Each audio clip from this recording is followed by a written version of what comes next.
want you to think about the last thing you ate that you didn't actually want. Not a treat you loved, not something you were genuinely hungry for. I mean the crunchy bits off the pan while you were cleaning up. The last few bites on your plate you weren't even tasting anymore. The cookies somebody brought over. My friend, that food is not a character flaw, and it is not a willpower problem, but it is the thing that your body used to let you get away with and just doesn't anymore. So let's talk about it.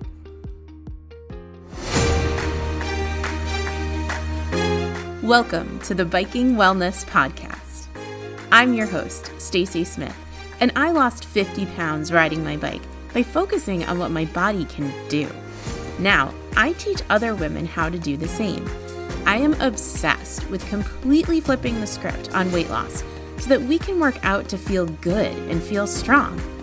If you are ready to stop dieting, learn how to appreciate your body, and have fun riding your bike, you're in the right place. Let's dive in.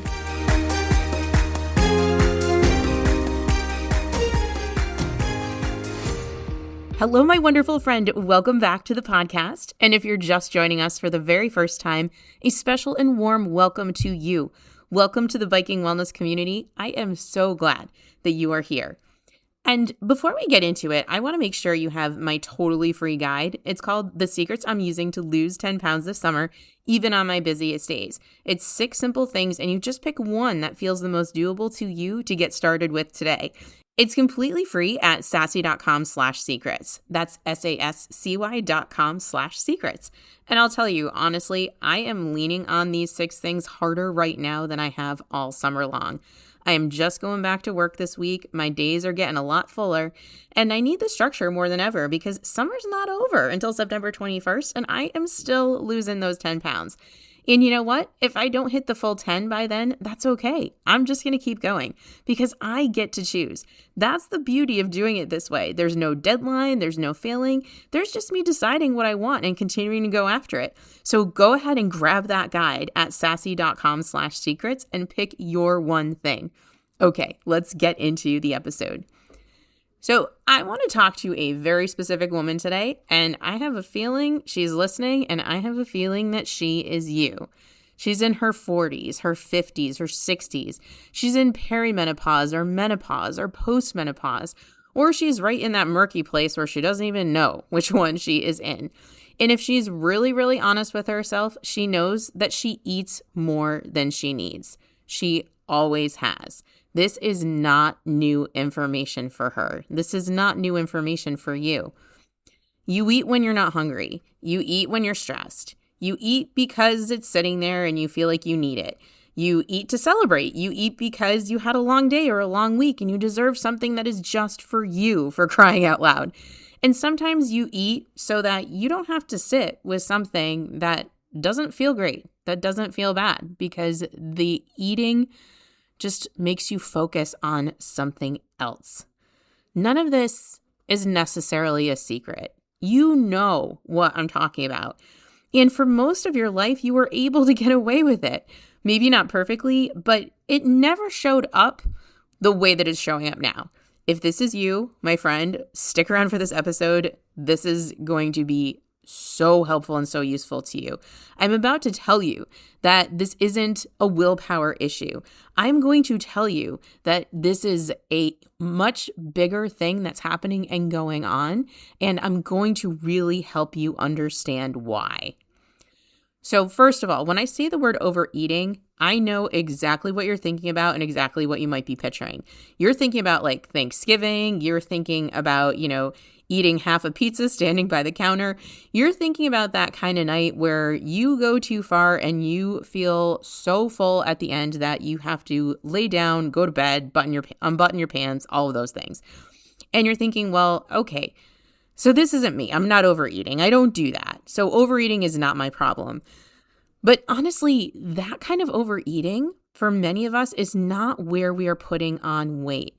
This is what happens once in a while at a holiday party, and it's truly not that big of a deal, believe it or not. We put so much stock in those big overeating events. But for most of us, they're actually not happening all that frequently. For most of us, the weight is coming from something so much smaller and so much less noticeable than that. It comes from the food that you didn't even want, that you didn't need, and honestly won't even remember eating by tonight. And I want to be really careful here because I am not talking about food that you actually want. I talked about this on the perimenopause episode a few weeks back, and I gave you a little example from my own life. I made lemon chicken one night, and I had put everything away. I came home from my son's baseball practice, and I took the spoon that still had a little mashed potatoes on it, and I rubbed it around the last of the lemon sauce, and I ate it, and it was delicious. And that was fine. That was completely fine. I wanted it. I was actually hungry. I enjoyed it. And I'd been out walking for 45 minutes before that. And so there wasn't any drama with this decision. This is not the kind of thing that I'm talking about today. I'm talking about the food that you wouldn't have picked, that you wouldn't have chosen, that you didn't want, that you wouldn't miss.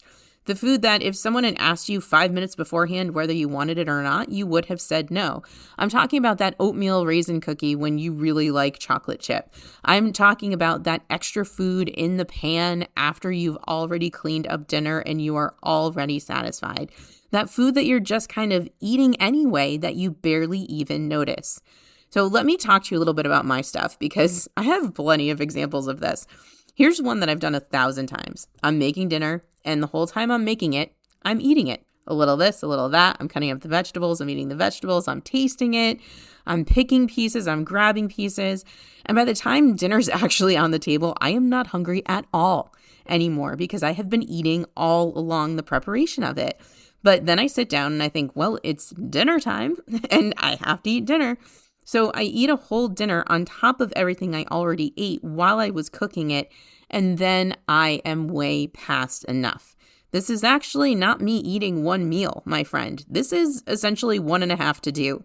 And not one single thing about it feels like overeating when it's actually happening. And half the time, I don't even notice that it's going on, or at least I didn't until now. And here's another thing that I've done, and I'm doing this one on purpose this week because I am onto myself. I make chicken parm, and when it comes out of the oven, there's like these little crispy, crunchy bits all over the sheet pan, and I love them. They're so delicious. So while I'm cleaning up, I stand there and I eat them. Am I hungry? No, I just ate dinner. Do I want them enough to have made them on purpose and put them on a plate? No, not that much. I eat them because they are right there, and my hand is right there, and I can just shovel them into my face. I'm thinking this is sounding a little bit familiar to some of you. I'm guessing that you have done similar things. So I want you to think about your version of this. Maybe it's the last few bites off your kids' or your grandkids' plates because you're already scraping it in the trash and you don't want to throw it away. Maybe it's the bowl of candy on somebody's desk that you are, grabbing as you walk by. Maybe it's what's left in the pan when you're wrapping up leftovers like me. None of this is dramatic. None of this feels like overeating. None of these single moments would ever be something that you describe as a big deal or a bad day or a massive bout of stuffing yourself. And that's exactly why you have probably never really been able to see it. Okay, so now I want to talk about why this happens because it is probably not what you're thinking, and it's also probably not what you've heard or what you've been told. So you've probably spent years thinking your problem is hunger, that you're just hungrier than other people, that you love food too much, that other women can leave half a plate and just be totally fine with that, and you absolutely never could. I know that I believed this about myself for decades. I really did. I thought I was just built to want more food, and I loved food too much, and everybody else in the room just had way more control over it than I did. But this is what I want you to consider instead. Most of the time, you are not eating that food because you're hungry. You are eating it because it's there. It's in the pan. It's on your plate. It's in the basket on the table. It's on the counter in a container that somebody brought over. Your appetite, your hunger is not what is driving the choice and the decision. Your proximity to it is. The fact that you can see it is. And once you start to see the food that you're overeating this way, so much of this makes sense. Like, think about the bread basket at the restaurant. You didn't order the bread. You weren't thinking about bread. You weren't hungry for bread, but it arrives and it's warm and it's sitting 6 inches from your face. And 20 minutes later, half of the bread basket's gone and you haven't even had your meal yet. Or think about your plate. You get to this point where you've had enough. You're satisfied, but there's still food on there, so you finish it because you've been finishing what's on your plate since you were 4 years old. Nobody ever taught you to stop and check in and ask whether or not you still want it. They basically taught you to clear your plate because that's what you're supposed to do. Or even dessert. Somebody brings it out and you have some, but you might already be satisfied or full. You might eat it not because you want it, but because it's dessert, and dessert is what happens after dinner.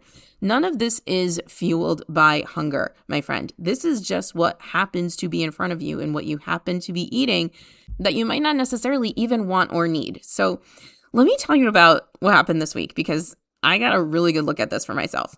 I had a millionaire shortbread bar after lunch. I love millionaire shortbread so much. I love shortbread. I love chocolate. I love caramel. You put all those things together and I am pretty much the happiest person on the planet. It's not too surprising that my favorite candy is a Twix bar. Okay. So now I usually have a little treat after lunch. That's a thing I do and I have zero guilt about it. I love it. And this was so good. Like really, really good. I wanted it. I was into it. And I got about 3/4 of the way through it. And I noticed something. I was past satisfied. I wasn't really even tasting it anymore. I really didn't want anymore. And I was heading towards that place where I would feel like I need to go and sit for a while and settle down before I could do anything else. And honestly, 1/4 to 1/2 of that bar would have been probably plenty and would have completely satisfied me. That's all I really needed. But I was still eating it, not because I was still hungry, but because it was there and it was still on my plate. So I stopped actually with just 1/4 of it left. I wrapped it up, I brought it home, and I had it for dessert after dinner. I want to be really clear about something here because this is really important. I didn't throw it out because I was being so bad and overate the treat. I didn't decide that I was somehow having this big moral failing over the fact that I ate more of this $1,000,000 shortbread or whatever, millionaire shortbread, I think they call it, than I needed. I love millionaire shortbread and I fully intended to eat that last 1/4 and I did eventually. I just ate it when I actually wanted it instead of eating it because it was sitting on a plate in front of me. And that meant that I got to enjoy it twice. I do this all of the time. I will take a meal from a restaurant and I will eat it across multiple meals, sometimes 2, 3, 4 meals because I don't need it all at once and it's delicious and I want to enjoy it. I'm not a fan of throwing out leftovers. I like to eat them. I just eat them later. And I'll be honest too, I've done opposite versions of this as well. I was out with my son and I got fries and they were those gross battered ones that I don't even like. I am very picky about fries. I ate a few of them and then I stopped and threw the rest away because I really didn't like them. I didn't want them. I didn't need them. They just happened to come with our meal. Now, here is why I need you to hear all of this right now, because for most of your life, you were able to get away with this. The bites while you cooked, the crunchies off the pan, the last third of what you were eating on your plate, the bread that you didn't order that just showed up at the table, the dessert that you weren't hungry for, all of it, because your body handled it. Your metabolism was running fast enough that it just absorbed all of those extra little bites of food and it never really showed up on your body and it never really showed up on the scale. And now it just doesn't work that way. You're in perimenopause, menopause, postmenopausal. You have less estrogen. You're naturally carrying less muscle than you used to. And your body stops being able to process food as efficiently as it was able to before. And so it feels like your body is basically turning on you. It feels like it's giving up on you. It feels like it's not doing what it's supposed to do. Everybody keeps telling you like, oh, it's your hormones and this is why you're gaining weight. And there's just nothing you can really do about it. But my friend, that's really not the whole story. Those little habits didn't just start. They were there. They were always there. Your body was just quietly cleaning up after them and you really didn't notice them. And this is genuinely good news because a habit is something that you can work with. A habit is something that you can change. Hormones feel like something that is just happening to you and you have no control. But habits are yours and they put you back in the driver's seat and they put you back in control. So here's what I want from you this week. And it's not huge. It is small. It is simple. I just want you to start noticing. I'm not asking you to even stop.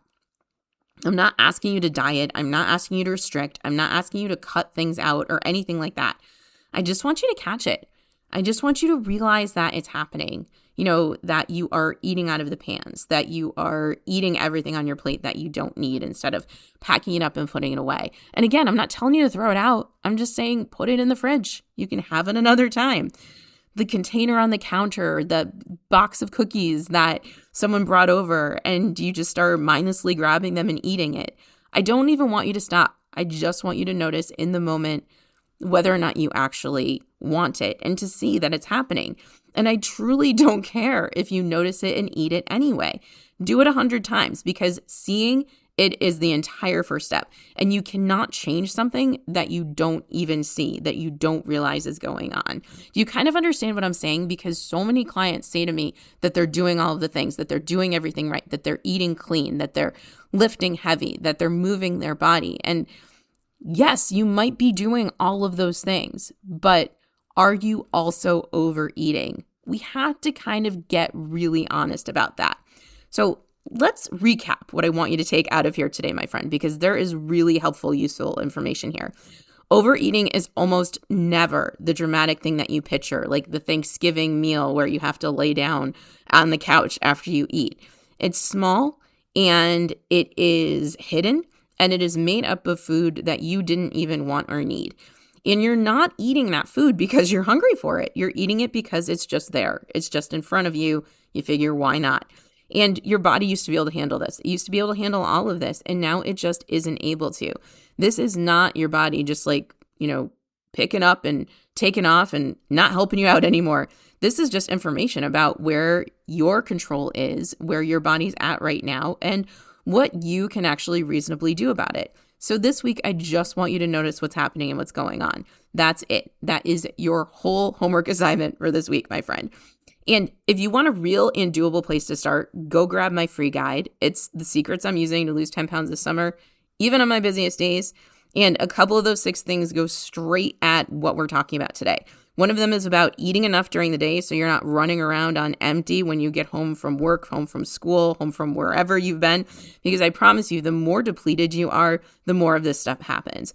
Another one is about making a loose plan before the day gets away from you so that you have an idea of what you're going to be eating. And the flip side of that is what you're not going to be eating. 6 things. You just have to pick one to get started today. That's it. It's free at sassy.com/secrets. That's SASCY.com/secrets. And remember, whatever season you are listening to this in, it does not have to be summer. These work. It is never too late to start. And now I want to be really honest with you about something because I think you deserve that more than you deserve like a happy storybook ending to this podcast.